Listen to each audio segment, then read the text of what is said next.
Iran ও ইসরায়েলের মধ্যকার টানা ১২ দিনের ভয়াবহ যুদ্ধ শেষ হয়েছে। যুদ্ধবিরতির ঘোষণা দিয়েছে দুই পক্ষই, কিন্তু যুদ্ধ শেষ হলেও ইরান জুড়ে এখন এক ভয়াবহ প্রশ্ন ঘুরপাক খাচ্ছে। আমাদের সর্বোচ্চ নেতা আয়াতুল্লাহ আল খামেনি কোথায়? নিউ ইয়র্ক টাইমসের এক প্রতিবেদনে বলা হয়েছে, গত এক সপ্তাহের বেশি সময় ধরে খামেনিকে জনসমক্ষে দেখা যায়নি। না কোনো ভাষণ, না কোনো বিবৃতি, এমনকি যুদ্ধ চলাকালীন সময়েও তার কোনো উপস্থিতি লক্ষ্য করা যায়নি। কোথাও কোনো ধরনের মতামত কিংবা উপদেশ তিনি দেয়নি। ইরানের জাতীয় টেলিভিশনের উপস্থাপক সরাসরি খামেনির কার্যালয়ের এক কর্মকর্তাকে প্রশ্ন করেন, মানুষ তার নেতাকে নিয়ে খুব উদ্বিগ্ন, খামেনি কি আসলেই সুস্থ আছেন? কিন্তু এর সরাসরি কোনো উত্তর মেলেনি। ওই কর্মকর্তা শুধু বলেন, আমাদের সবার উচিত প্রার্থনা করা। যারা সর্বোচ্চ নেতাকে রক্ষা করার দায়িত্বে আছেন তারা ভালোভাবেই তাদের কাজ করছেন।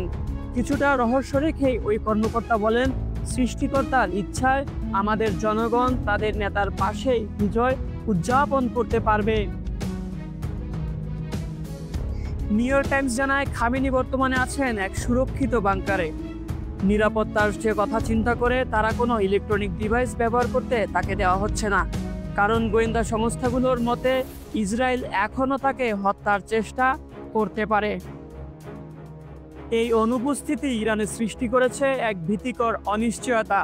রাজনৈতিক মহল থেকে শুরু করে সাধারণ মানুষ পর্যন্ত সবার কণ্ঠে এখন একই প্রশ্ন, খামেনি কি বেঁচে আছেন?